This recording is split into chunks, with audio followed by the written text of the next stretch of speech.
Kako postaneš Slovenec? Z Michaelom Manskim. Drugi del. Part 2. Kako se predstaviš? The first step in joining Slovenian culture is introducing yourself to Slovenes.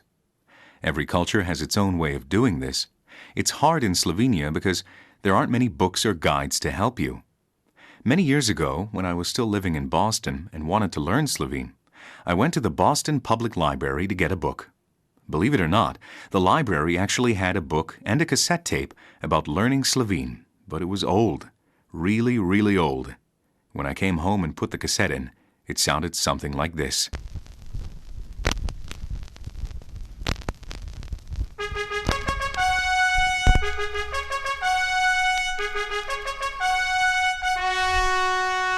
Prvi del.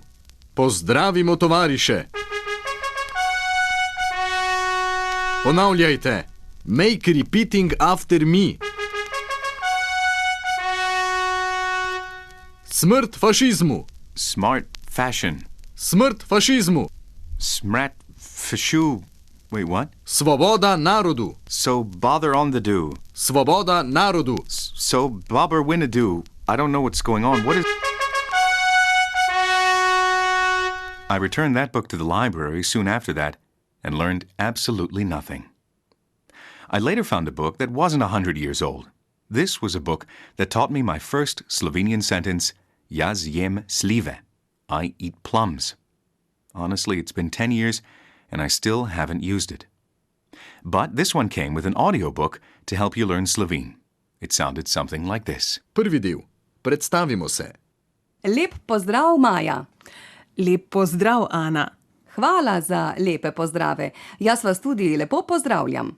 Hvala, tudi jaz vas. Kaj ste po poklicu? I've never had a conversation like the one in the book, or even heard one like that, and never has anyone ever asked me, kaj ste po poklicu? The book didn't warn me that Slovenes don't really talk like that.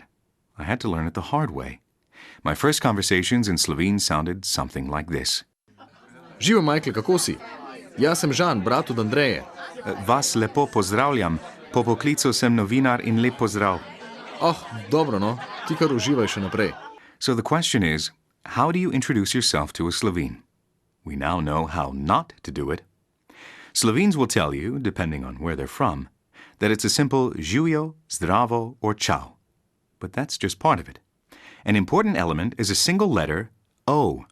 That's right, the letter O, followed by a question, like, where are you? Let's listen to this example. Michael, kje si ti? Remember to hold the O for at least 2 seconds. If you haven't seen someone in a long time, you're also allowed to hold it for longer, say 3 seconds, something like this. Michael, kje si ti? And if you haven't seen someone in years, you're allowed to say O for as long as you like this. Slovenes also use the letter I when they see something cute, but that's completely different and only appropriate if, say, you see a little kitten, like this example. Kakšne lepe male muce. With people, it's important to use O, and then ask them where they are, even if they're standing right in front of you. If a Slovene asks you, kje si, they don't really want to know where you are. But I didn't know that. Don't make the same mistake I did.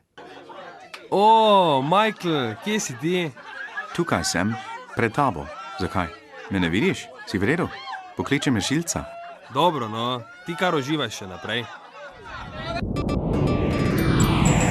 How to become a Slovene with Michael Mansky.